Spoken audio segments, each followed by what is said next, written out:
Hindi para paiyakin kayo, kundi para sabihin talaga sa inyo kung ano yung totoong storya ko when it comes to showbiz. Sa takdang panahon. Tsaray! Yun naman yung question, di ba? Kung paano ako nag-start at paano ako nandito. Okay, so syempre, I'm a nepo baby. Hindi. Nag-start talaga ako sa... I was a girl in a village doing all right. Then I became a princess overnight. Final na kasi, nakakainis naman kayo. Tumatawa na bang lahat? Yes! Eto na. Nag-start ako, I am just a simple, medyo closeted, queer kid from the province of Mindanao, Davao del Sur. Yes, kaya unlike all of you, or like unlike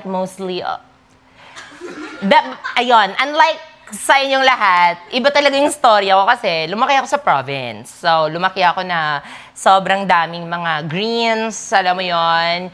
Yung mall namin doon, 2 lang. Yung isa wala pang aircon. So, medyo like, the life there is very simple. Kaya, who would have thought na hello, andito ako, di ba? Parang, ano kasi siya, syempre, nung bata pa ako, parang, tanggap ko na talaga sa sarili ko na I am not conventionally attractive. Like, medyo tinatanggap ko na okay, ganito na yung face ko. Kasi, growing up, na ko-compare ako sa sister ko, which is super pretty, famous sa school, ganyan, yung mga tig-2K yung likes sa profile picture, mga ganyan. Tapos, eto siya, para siyang celebrity na kung malalaman, kasi siya, dancer, ganon, AC Bonifacio siya doon. Tapos, syempre, minsan lang maganda sa probinsya. So, tinitingkilik talaga ng mga tao. So, eto siya, parang idol siya ng lahat. Tapos ako lang yung kuya na nagsusupport lang sa kanya sa crowd. Tapos sisigaw-sigaw ako, wah, kapatid ko yan! Biglang gaganon yung katabi, ha, kapatid mo yan? Gaganon. Okay pa naman siya nung pinakauna. Pero, habang tumatagal, masyadong like na talaga, parang worse na sinasabi, ha, paano ka ba ginawa? Ganon, trial and error ka ba? Parang ganon. Or like, ampon ka ba? Ganyan. So, ayun, parang doon, hindi ko naman siya tinake from the heart na parang umiiyak-iyak ako, ganyan. Instead, I took it as a motivation na dapat ako din, makikilala din ako sa, sa school namin. Siyempre, growing up as a gay kid, there's an innate pressure talaga sa inyo. Lalo na sa akin kasi I felt different. Siyempre, lalo na sa school, ganyan. Kailangan kung gay ka, kailangan matalino ka. Kailangan kung gay ka, kailangan creative ka. Kailangan nakakatawa ka. Kasi iba ka sa mga, sa mga people around you. So, nakakatanggap ako ng mga bullies, mga ganyan. Pero ako, optimistic talaga ako growing up. Like, hindi ako umiiyak. Twice a year lang. Yung iba pa doon sa retreat pa namin, na kailangan ko pang umiyak kasi umiiyak na yung mga kaklase ko, kailangan ko umiyak. So, parang medyo mahirap talaga ako paiyakin.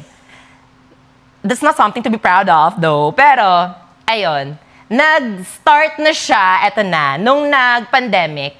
Siyempre, pandemic, I'm sorry, kasi it's both a rough time at the same time, parang blessing in disguise sa akin, sa family ko. Kasi, nag-start ako nung nagpapatawa lang talaga ako online. Hindi ko siya pinopost sa itong app na kung saan ako, like, umusbong. Sinustory ko lang siya. Or sinesend ko siya sa GC. Guys, may parody ako ng ganito, ganyan. Tapos itong mga kaibigan ko, sabi nila, post mo yan, ganyan. Sabi ko, ayoko, kasi Bisaya ako, pagtatawanan lang ako, ganyan. Sabi na, hindi, post mo lang yan kasi nakakatawa ka sa amin. What more na lang kaya, kasi mga Tagalog, yung mga humor naman nila, madali naman silang patawanin. Ganun yung sabi nila. Kasi, hindi ko naman alam. Pero yung iba yung humor ng Bisaya Yung humor ng Bisaya, feeling ko sobrang nakakatawa talaga. Ganon. Doon sa Bisaya, medyo lang ako Medyo nakakatawa. Pero hindi ganon like, moment. Tapos ayun, pinost ko. Nag-start ako mag-post ng videos. Hindi pa talaga siya bumubom that time. Hanggang sa nawalan ako ng idea ng hala, ano ipopost ko ngayon? Like, thankfully naman, nagkaka 5K followers ako that time. Feeling ko I am the most very famous person in our province that time. So, oh my gosh, ano yung mga followers ko nito? Madidisappoint sila, wala akong mapost today. Ganyan. Kasi, di para paiyakin kayo, kundi para sabihin talaga sa inyo kung ano yung totoong storya ko when it comes to showbiz. Sa takdang panahon. Tsaray! Yun naman yung question, di ba? Kung paano ako nag-start at paano ako nandito. Okay, so syempre, I'm a Nepo baby. Hindi. Nag-start talaga ako sa, I was a girl in a village doing all right. Then I became a princess overnight. Final na kasi, nakakainis naman kayo. Tumatawa na bang lahat? Yes! Eto na. Nag-start ako, I am just a simple, medyo closeted, queer kid from the province of Mindanao, Davao del Sur.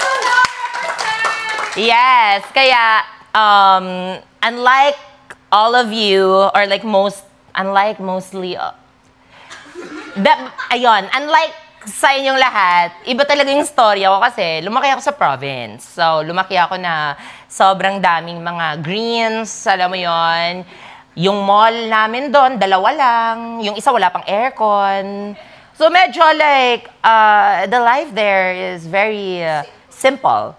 Kaya, who would have thought na hello, andito ako, di ba? Parang, ano kasi siya, syempre, nung bata pa ako, parang, tanggap ko na talaga sa sarili ko na I am not conventionally attractive. Like, medyo tinatanggap ko na okay, ganito na yung face ko. Kasi, growing up, na ko-compare ako sa sister ko, which is super pretty, famous sa school, ganyan, yung mga tig-2K yung likes sa profile picture. Sa profile picture, mga ganyan. Tapos, eto siya, para siyang celebrity na, kung malalaman, kasi siya, dancer, ganon, AC Bonifacio siya doon. Tapos, syempre, minsan lang maganda sa probinsya. So, tinitingkilik talaga ng mga tao. So, eto siya, parang idol siya ng lahat. Tapos ako lang yung kuya na nagsusupport lang sa kanya sa crowd. Tapos pag sisigaw-sigaw ako, wah, kapatid ko yan, kapatid ko yan! Biglang gaganon yung katabi, ha, kapatid mo yan? Gaganon. Okay pa naman siya nung pinakauna. Pero, habang tumatagal, masyadong like na talaga. Parang worse na sinasabi, ha, paano ka ba ginawa? Ganon, trial and error ka ba? Parang gano'n. Or like, ampon ka ba? Ganyan.